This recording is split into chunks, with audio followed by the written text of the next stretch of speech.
Keep your spine straight. Close your eyes. Take a deep breath in and exhale. Take a deep breath in and exhale. Take a deep breath in, hold it there. Oh.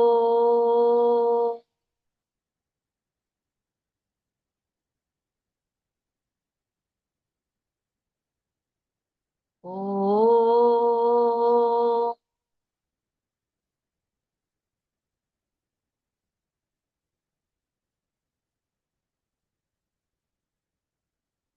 Oh.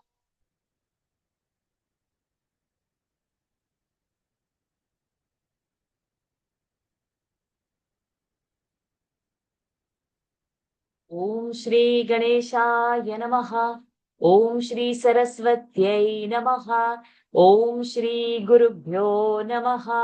समस्तजनकल्याणे निरतं करुणामयं Namami चिन्मयं देवं सद्गुरुं ब्रह्मविद्वरं सद्गुरुं ब्रह्मविद्वरम् यो अन्तः प्रविश्य मम वाचमिमां प्रसुप्तां सञ्जीवयत्यखिलशक्तिधरस्वधाम्ना अन्यांश्च हस्तचरणश्रवणत्वगादीन् प्राणान्नमो भगवते पुरुषाय तुभ्यम् प्राणान्नमो भगवते पुरुषाय तुभ्यम् सर्वमङ्गलमङ्गल्ये शिवे सर्वार्थसाधिके शरण्ये त्र्यम्बके गौरी नारायणि नमोऽस्तुते नारायणि नमोऽस्तुते सिन्दूरारुणविग्रहान् त्रिनयनां माणिक्यमौलिस्फुरत् तारानायकशेखरां स्मितमुखीमापीनवक्षोरुहाम् पाणिभ्यामलिपूर्णरत्नचषकं रक्तोत्पलं बिभ्रतीम् सौम्यां रत्नघटस्थरक्तचरणान् ध्यायेत् परामम्बिका अरुणां करुणातरङ्गिताक्षीं धृतपाशाङ्कुशपुष्पबाणचापाम् अणिमादिभिरावृतां मयूखैः अहमित्येव विभावये भवानीम् ध्यायेत् पद्मासनस्थां विकसितवदनां पद्मपत्रायताक्षीम् हेमाभां पीतवस्त्रां पद्मां वराङ्गीम् सर्वालङ्कारयुक्तां सततमभयदां भक्तनम्रां भवानीम् श्रीविद्यां शान्तमूर्तिं सकलसुरनुतां सर्वसम्पत्प्रदात्रीम् सकुङ्कुमविलेपनामलिकचुम्बिकस्तूरिकाम् समन्दहसि तीक्ष्णां सशरचापपाशाङ्कुशाम् अशेषजनमोहिनीमरुणमाल्यभूषाम्बराम् जपाकुसुमभासुरान् जपविधौ स्मरेदम्बिका ॐ ऐं ह्रीं श्रीं ॐ श्रीमात्रे नमः। Pranams to the Lord. Pranams to all the Mahatmas in tonight's Lalita Sahasranam session. It's our day 8, so that means we have to hit 160 because with 2023. So we have to start from 141 to 160. That's the portion for today. Lataji, let us start.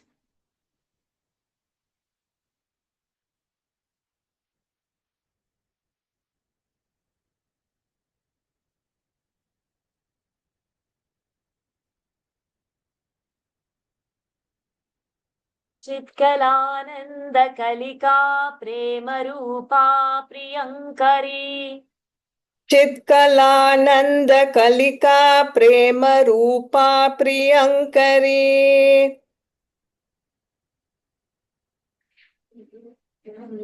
नाम पारायण प्रीता नन्दी विद्या नटेश्वरी नाम पारायण प्रीता नन्दी विद्या Nateshwari चित्कलानन्दकलिका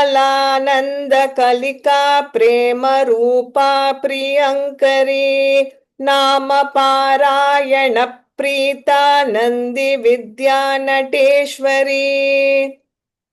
So Kalika's ka is a dirgha sound. So even if there is a pra next, we are not making dvitva because it's a dirgha sound. So Kalika prema rupa. If it was, there was no a ki matra. If it was we would have Kalika prema. Like now in the second line, nama para yana prita, because it's not na, it's only na, it's only over there. Only rasva sound will get dvitva. Then everything else, wherever it's dirgha, we will have to hold it. Chitkalananda, we have to say, we don't have to say Ananda separately. Nanda only, Chitkalananda. That avagraha pronunciation should not be done. Never, anywhere. We should not pronounce anywhere, not only Lalita Sahasranam, because it is coming with a Sandhi rule over there and it is adjusted to the meter. So Anushtup Chanda, 8 plus 8 in one line, 8 plus 8 in another. 4 padas, 32 syllables. Each padas will have 8 syllables. 8 into 4, 32. So we should not say Chitkala Ananda Rupa. Many people chant, not only in Lalita Sahasranam, Vishnu Sahasranam, and any other stotras also. So never chant avagraha by giving a to it in a chanting session. If you're reading prose, some Kalidas or some story you're reading, you can already, it doesn't matter. The chandas is that meter that come in which particular way we must be chanting. So not to break the chandas. Chitkalananda Kalika Prema Rupa Priyankari Nama Parayana Prita Nandi Vidya Nateshwari Mithya Jagadadhisthana Muktida Muktirupini. मिथ्या जगदधिष्ठाना मुक्तिदा मुक्तिरूपिणी. लास्य प्रियालयकरी लज्जारम्भादिवन्दिता. लास्य प्रियालयकरी लज्जारम्भादिवन्दिता. मिथ्या जगदधिष्ठाना मुक्तिदा मुक्तिरूपिणी. लास्य प्रियालयकरी लज्जारम्भादिवन्दिता. So, Lasya Priya. There is one Dvitva over there and rest. Jagadadhisthana. So Jagada, that the is Alpa Prana. Then Dhish. Dhi is a Mahaprana. Shakara is a Murdhani. That Thana, that Tha Mahaprana has to come. Because when you're trying to say Dhi, it will become Ta. When you want to say Tha, that will become Di. So we have to manage all the things. Mahaprana, Murdhani Shakara and a Tha all together, holding the Jagadas, the Alpa Prana. Jagadadhisthana. So you have to practice, mark that a word over there and keep rest everything, okay? Mithya Jagadadhisthana Muktida Muktirupidi Lasya Priyalayakari Lajjarambhadivandita. Rambha, that bha is Mahaprana. Bhavada Vasudha Vrishtis Paparanyadavanala. भवदा वसुधा वृष्टिः पापारण्यदवानला. दौर्भाग्यतूलवातूला जराध्वान्तरविप्रभा. दौर्भाग्यतूलवातूला जराध्वान्तरविप्रभा. भवदा वसुधा वृष्टिः पापारण्यदवानला. दौर्भाग्यतूलवातूला जराध्वान्तरविप्रभा. Bhava. So starting itself is a good Mahaprana. Sudha, that dha is a Mahaprana. Vrish. So even if that is a half sha, don't say vrishti. Vrish. The shakara murdhani should happen. And visarga spakara. Vrishtis paparanya. Because pa is there, the visarga will become fa. Paparanya.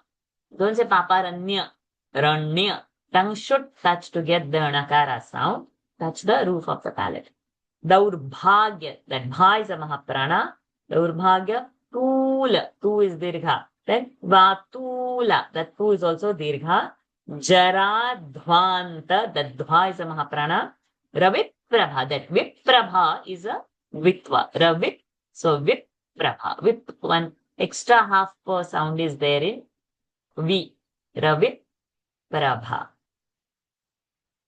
Bhavadava-sudha vrishtif paparanyadavanala दौर्भाग्यतूलवातूला जराध्वान्तरविप्रभा भाग्याब्धिचन्द्रिका भक्तचित्तकेकि घना घना भाग्याब्धिचन्द्रिका भक्तचित्तकेकि घना घना रोगपर्वतदम्भोलिर्मृत्युदारुकुठारिका रोगपर्वतदम्भोलिर्मृत्युदारुकुठारिका भाग्याब्धिचन्द्रिका भक्तचित्तकेकि घना घना रोगपर्वतदम्भोलिर्मृत्युदारुकुठारिका Bhagyabhi. So Bha starting with the Mahaprana, Dhi is also a Mahaprana. To hold all that breath and power. Chandrika, Bhakta, that Bha is a Mahaprana. Chitta, Chi is a Dvitva because Ta is double. Chitta, Chitta has to happen. Ke, Ki. So first K longer because it's a ek sound. And then Ki is a short sound. Bhakta, Chitta, Ke, Ki. Then Ghana, Ghana. That you have to maintain the power in your breath and expel that alphabet G to make it a Gh and consecutively. Dhana, Dhana. So you should feel that belly, that the air is expelling right from the bottom of that belly. Then, Yoga Parvata Dam Bhole, Bha is a Mahaprana, Mrityudaru, Kutharika. That Tha is also Mahaprana, not Kutharika, Kutharika. So you should feel your belly, the power is coming out from there, of the wind that you're expelling from the mouth. Bhagyabhichandrika bhakta chitta keki ghana ghana roga parvata dambholir mrityudaru kutharika. Mrityu, so that is also Dvitva. Mru is a Dvitva. Maheshwari Mahakali Mahagrasa Mahashana. Maheshwari Mahakali Mahagrasa Mahashana Aparna Chandika Chandamunda Suranishudini. Aparna Chandika Chandamunda Suranishudini Maheshwari Mahakali Mahagrasa Mahashana Aparna Chandika Chandamunda Suranishudini. So, Aparna Chandika. Everything is okay. Only Nishrudini, we have to remember that Shakara is a Murdhani Shakara. Maheshwari Mahakali Mahagrasa Mahashana Aparna Chandika Chandamunda Suranishudini Ksharatmika Sarvalokeshi Vishwadharini. Sharatmika Sarvalokeshi Vishwadharini Trivargadatri Subhagatrambaka Triguణatmika. Trivargadatri Subhagatrambaka Triguణatmika Sharatmika Sarvalokeshi Vishwadharini Trivargadatri Subhagatrambaka Triguణatmika. So, Ksharat, that KSH, we have to get that. It can't be Shara. Ksha. So, we'll have to practice to say that consecutively. Lokeshi, she is Dirgha. Vishwadharini, we know now how to end ni is Dirgha. Trivarga, Datri, again Datri is 3 is Dirgha. Subhaga, that Bha is Mahaprana. Trambaka. It's not Trayambaka. It's not Traya. Tra is half and ya. So Triya. Trya and not Traya. It's not Traya. Triya. Trya. That Triya sound has to come. Triambaka Trigunatmika.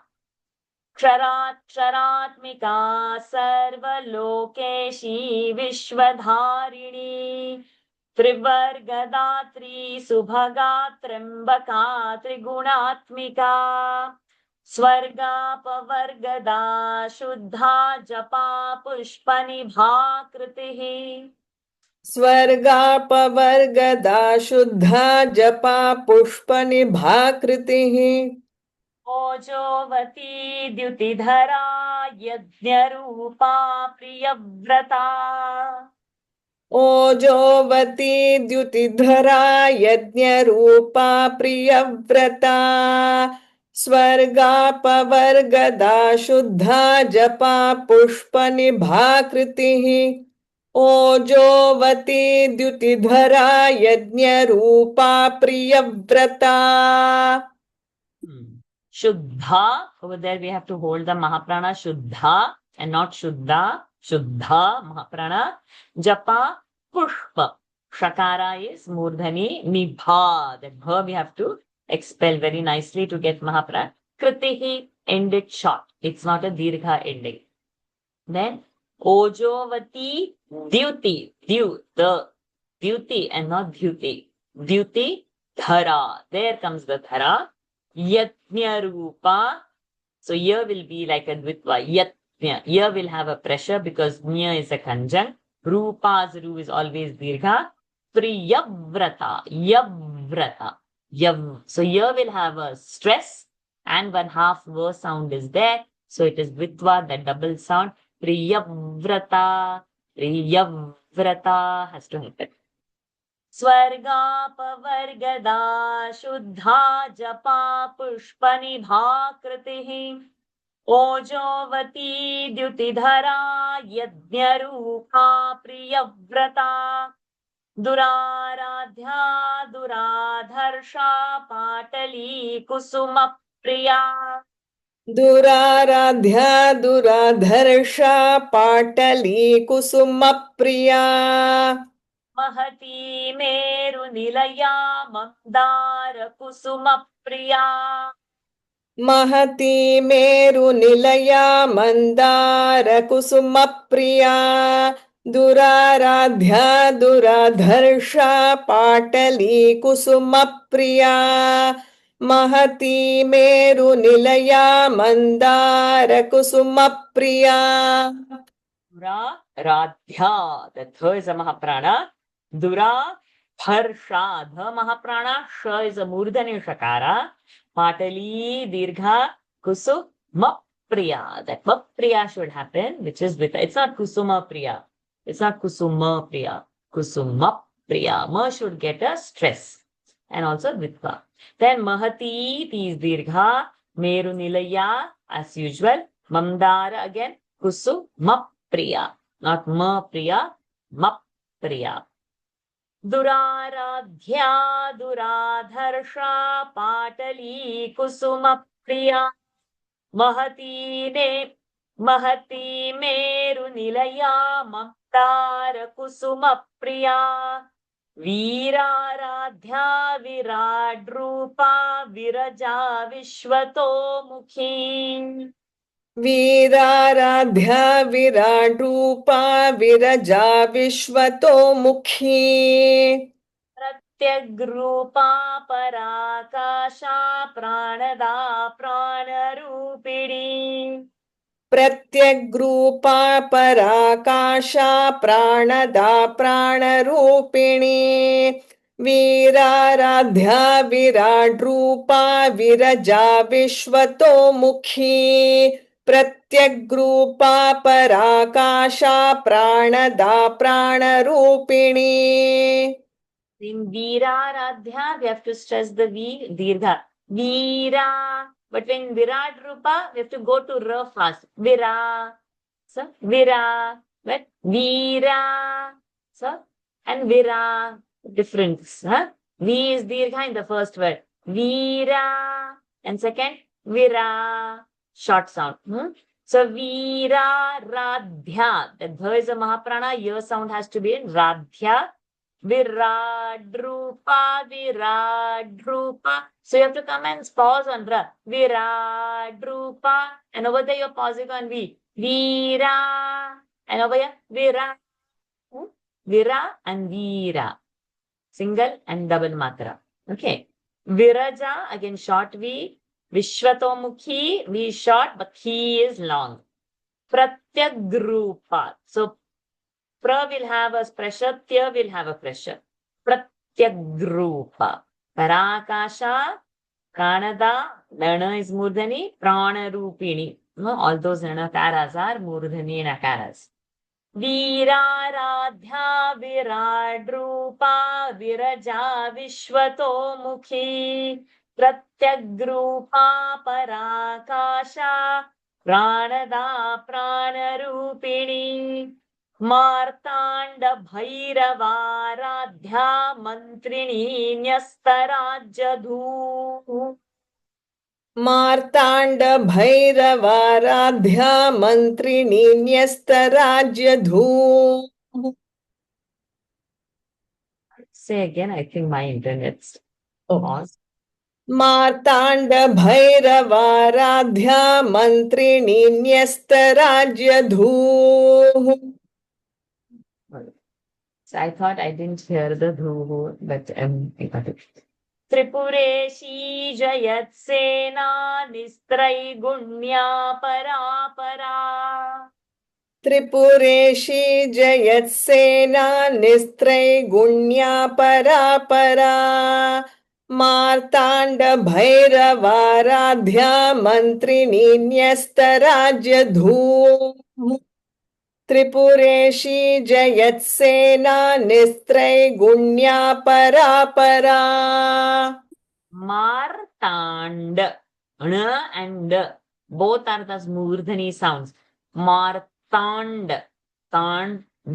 Both when you have to touch, so many people say Martand, not Tan. Tand. So 2 times the tongue is going to touch the roof of the palate. Bhairavaradhya. Bhai. Mahaprana Bhairavaradhya. Again, that dhya is a Mahaprana. Mantrini, 3 is short, me is long. Mantrini, Nyasta, Raja, Dhuhu, Dirgha Ukara, and also Visarga, and Mahaprana. Raja Dhuhu. Second line, Tripureshi, Jayatsena as usual, Nistrai Gunya. Nistrai, so Ni is having a pressure. Nistrai Gunya. Gu is having a pressure. Gunya.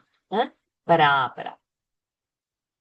मार्ताण्ड भैरवाराध्या मन्त्रिणी न्यस्तराज्यधूः त्रिपुरेशी Jayatsena निस्त्रैगुण्या परापरा सत्यज्ञानानन्दरूपा सामरस्य परायणा सत्यज्ञानानन्दरूपा सामरस्य परायणा पर्दिनी कलामाला कामधुक्कामरूपिणी कपर्दिनी कलामाला कामधुक्कामरूपिणी सत्यज्ञानानन्दरूपा सामरस्य परायणा कपर्दिनी कलामाला कामधुक्कामरूपिणी.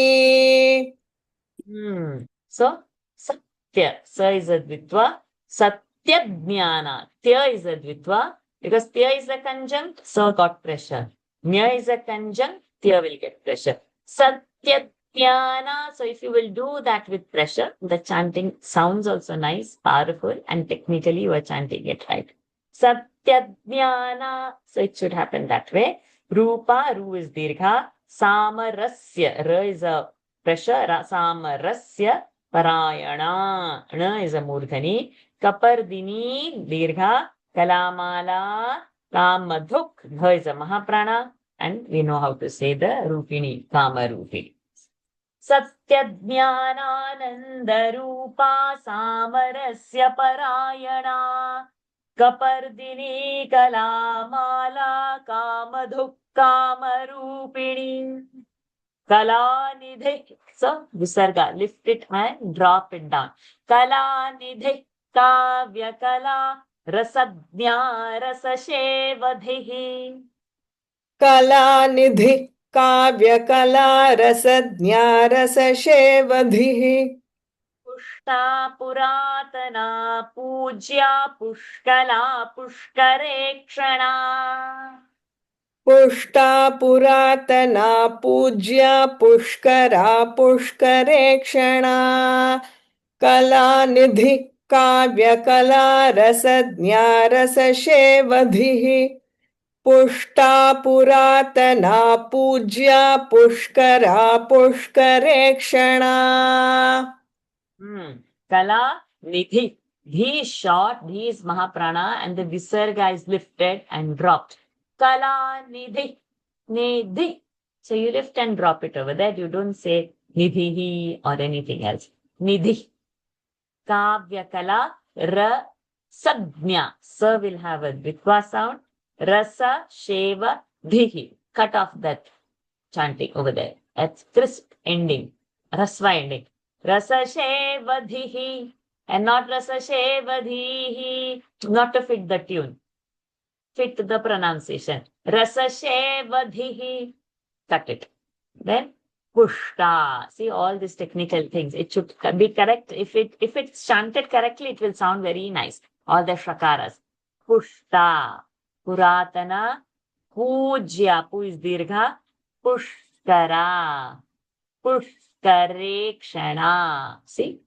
Pushta, Pushkara, Pushkarekshana. So it's that sound of a whistle should come. If it is coming, that means you are chanting it correct.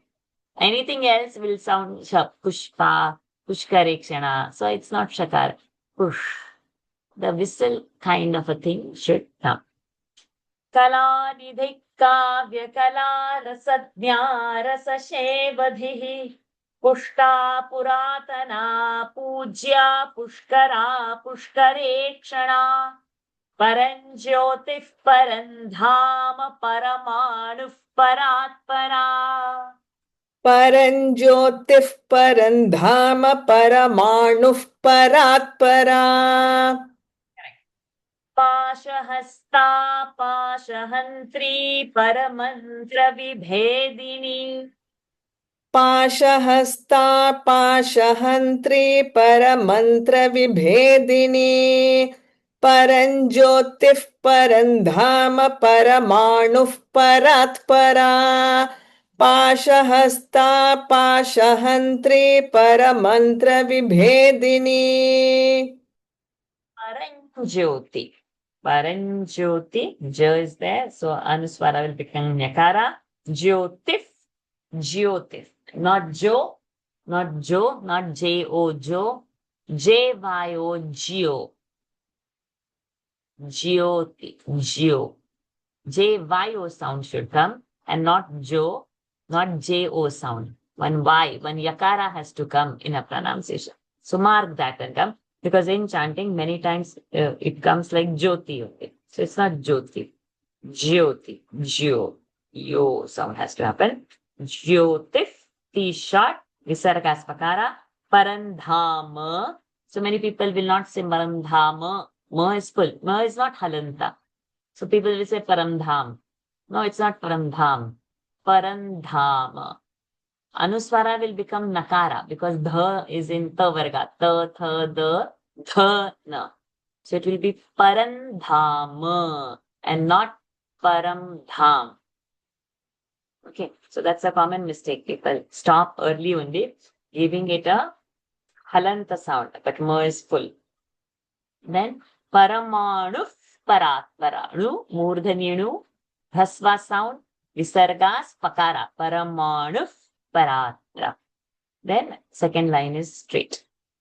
Paranjyotif Parandhama Paramanu Paratpara पाशहस्ता पाशहन्त्री परमन्त्रविभेदिनी मूर्ता मूर्ता नित्यतृप्ता मुनिमानसहंसिका मूर्ता मूर्ता नित्यतृप्ता मुनिमानसहंसिका सत्यव्रता Satyarupa सर्वान्तर्यामिनी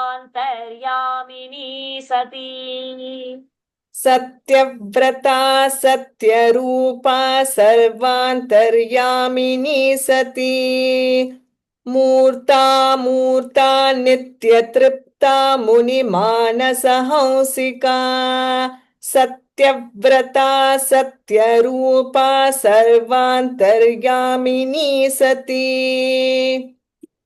मूर्ता amurta. But we are not saying amurta. In our mind, we should know that it is a murta, amurta. Then anitya trupta. So while saying, we are saying nitya trupta. It is anitya trupta. So whenever such verses come, let the mind be focused on that sound with that you know it in the mentally. So the sound will sound murta, murta. Murta, murta, it's not two murtas. Murta and amurta. Murta, murta, nitya trupta. It's not nitya trupta. So when you say murta, murta, so you are bringing a murta. Then murta, murta, nitya. So in that you hold that in your mind. So make whatever marking you have to do for that avagraha.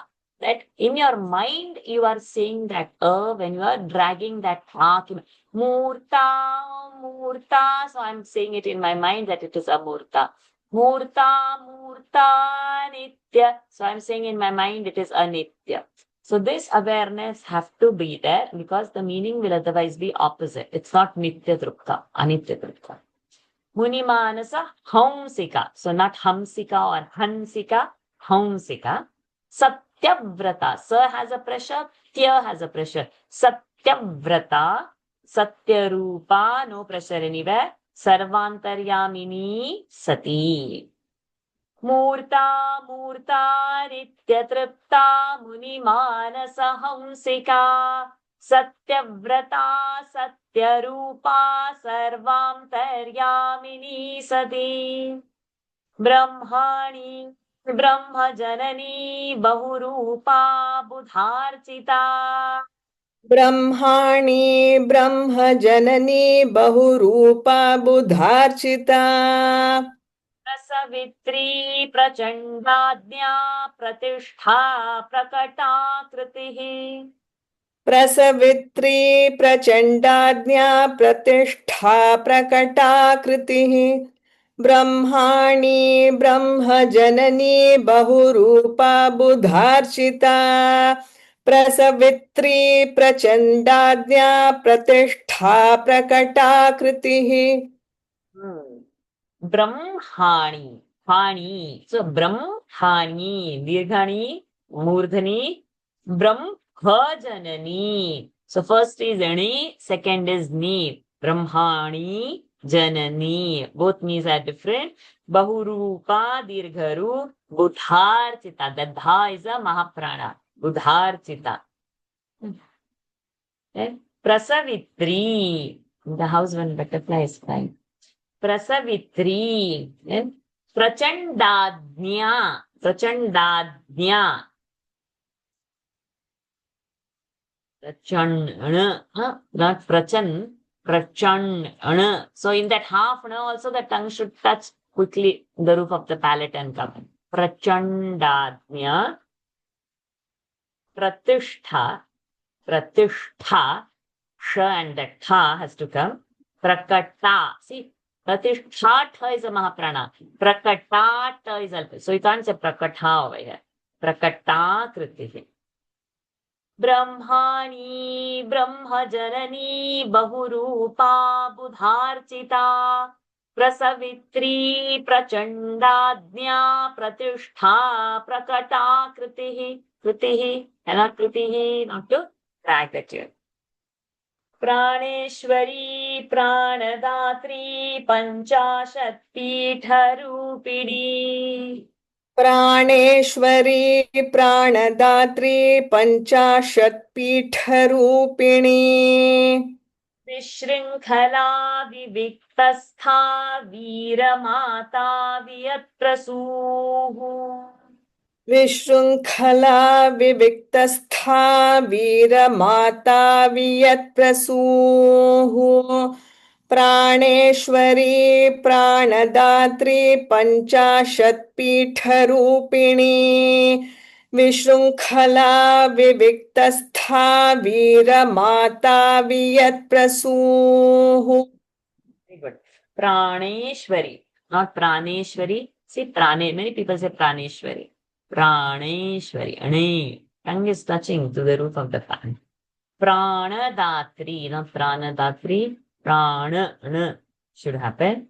Panchashat Pitha, Tha Mahaprana. Then Vishrunkhala, not Vishrunkala, not Vishrunkala, Vishrunkhala. Khala should happen. Mahaprana. Viviktastha, Tha Mahaprana. Veeramata. Vyatprasuhu, Dirgha. We have to stop at a Dirgha sound over there. Long sound. प्राणेश्वरी प्राणदात्री पञ्चाशत्पीठरूपिणी विशृङ्खला विविक्तस्था वीरमाता वियत्प्रसूः मुकुन्दा मुक्तिनिलया मूलविग्रहरूपिणी मुकुन्दा मुक्तिनिलया मूलविग्रहरूपिणी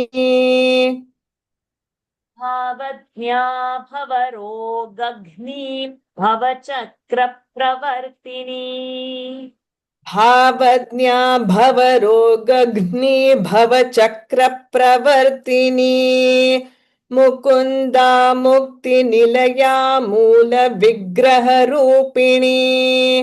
भावज्ञा भवरोगघ्नी भवचक्रप्रवर्तिनी.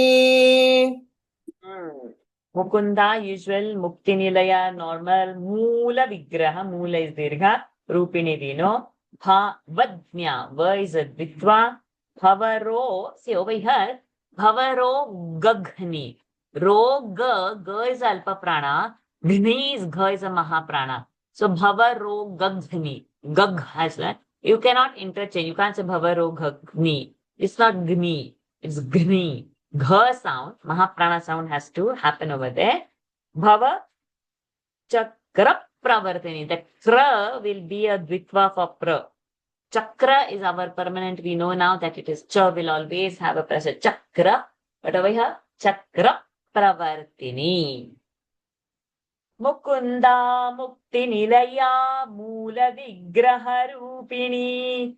भावज्ञा भवरोगघ्नी भवचक्रप्रवर्तिनी रोगघ गघ ग and gh रोगघ्नी. Got it? Rogagh g and gaghni. Okay, so we will see that next. छन्दस्सारा शास्त्रसारा मन्त्रसारा तलोदरी छन्दस्सारा शास्त्रसारा मन्त्रसारा तलोदरी उदारकीर्तिरुत्ताम Vaibhava वर्णरूपिणी उदारकीर्तिरुद्दाम Vaibhava वर्णरूपिणी छन्दस्सारा शास्त्रसारा मन्त्रसारा तलोदरी उदारकीर्तिरुद्दाम Vaibhava वर्णरूपिणी. Udara, say that line again. Udara. उदारकीर्तिरुद्दाम. So that Udara, sometimes I felt like it was good. Udara, it's Udara. Okay. So Chandassara, Visarga Sakara will happen. Shastra Sara, there is no Visarga. Mantra Sara, no Visarga. So it's all Shastra Sara Mantra. But over here, Chandassara. The Sara should happen because there is a Visarga. Chandassara. And then Talodari, Ri is Dirgha. Udara Kirtiruddama Uddama. U will have a pressure because Dam is a conjunct. Vaibhava, the Bha is a Mahaprana, and Varna Rupini. Chandasara, Shastrasara, Mantrasara, Talodari. Udara Kirti Ruddama, Vaibhava, Varna Rupini. Janma Mritya Jara Tapta Jana Vishramti Dayini. जन्म मृत्यु जरा तप्त जन विश्रांति दायिनी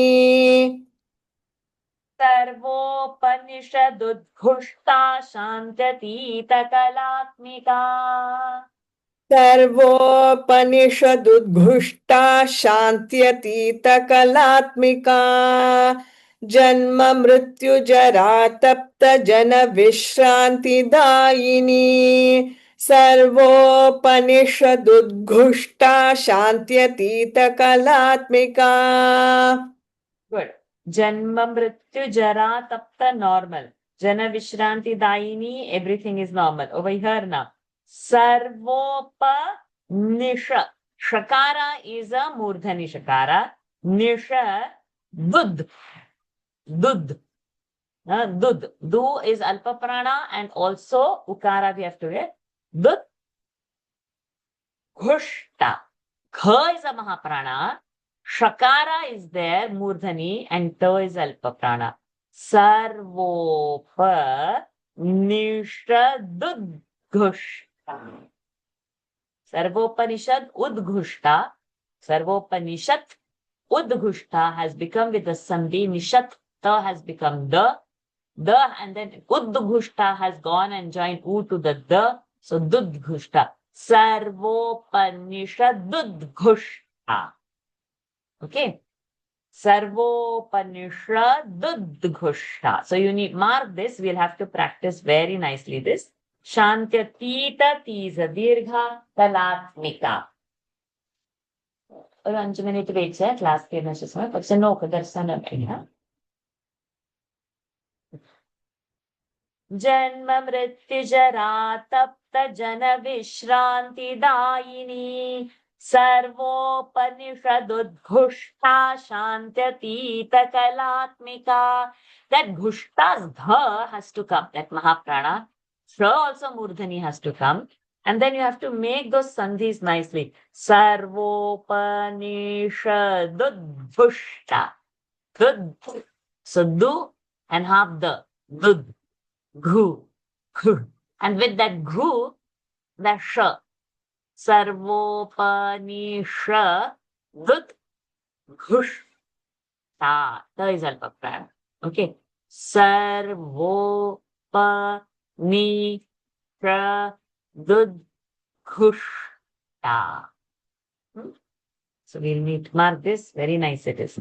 जन्म मृत्यु जरा तप्त जन विश्रांति दायिनी सर्वोपनिषदुद्घुष्टा शान्त्यतीत कलात्मिका गंभीरा गगनान्तस्था गर्विता गानलोलुपा. गंभीरा गगनान्तस्था गर्विता गानलोलुपा कल्पनारहिता काष्ठा कान्ता कान्तार्ध विग्रहा. कल्पनारहिता काष्ठा कान्ता कान्तार्ध विग्रहा गंभीरा गगनान्तस्था गर्विता गानलोलुपा कल्पनारहिता काष्ठा कान्ता कान्तार्ध विग्रहा. So gambhira, the bha is a mahaprana. Dirgha also. Gaganantastha, that tha is a mahaprana. Garvita as usual. Ganalolupa as usual. Kalpana rahita. Kashtha. Shakara and that shakara mahaprana has to happen. Kanta, kantar, dha. The dha mahaprana has to happen. Vigraha.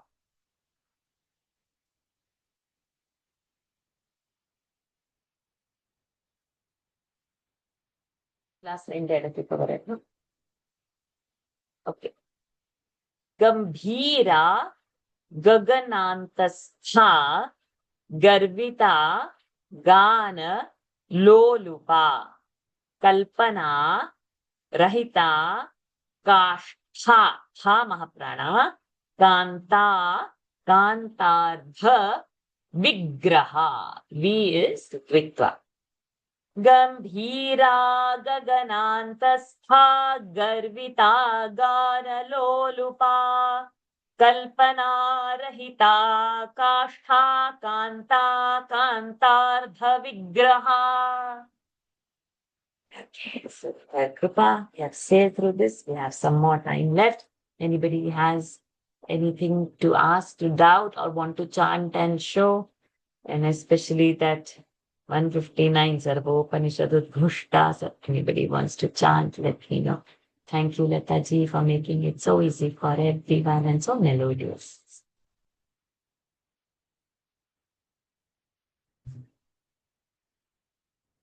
Anybody wants to try? Or anybody has any doubt? I can try the 159. Yes, please, go ahead. जन्म मृत्यु जरा तप्त जन विश्रांति दायिनी सर्वोपनिषदुद्घुष्टा शांत्यतीत कलात्मिका. So two things. So Janma Mrityu Jara Tapta Jana. Go so don't pause at Jara Tapta. There is no pause. One. Second, Sarvopanishadudghushta, not Ghushta. Kha is a Mahaprana, not the T. So try again. जन्म मृत्यु जरा तप्त जन विश्रांति दायिनी सर्वोपनिषदुद्घुष्टा So शांति now it became Gushta. So now Gha Gushta. Mahaprana has to Gush. सर्वोपनिषदुद्घुष्टा शांत्यतीत कलात्मिका. Perfect. So now there is no gap after Gushta, not to take a second breath. Sarvopanishadudghushta shantyatita kalatmika. Do it once more. You will get it now. जन्म मृत्यु जरा तप्त जन विश्रांति दायिनी सर्वोपनिषदुद्घुष्टा शांत्यतीत Not Gushta. उद्घुष्टा सर्वोपनिषदुद्घुष्टा शांत्यतीत कलात्मिका. Very good. Good. Anybody else has to chant anything?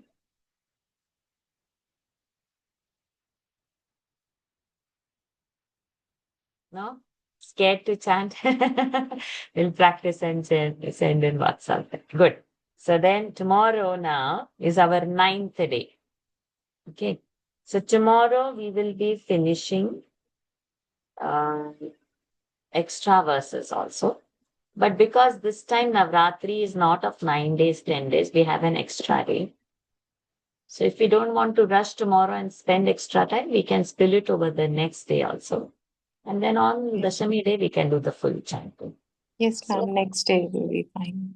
So what we will do, maybe tomorrow we can do 15 verses, leave the 5 verses, and then plus 3.5 verses of that 183. So we will get 8.5 verses, and plus 3-4 verses of Shama Prarthana will be there. So tomorrow we can do 15 verses instead of 20. And then day after tomorrow, we can do one more session of the balance. Tomorrow's 5 balance, and then additional 3.5 and additional.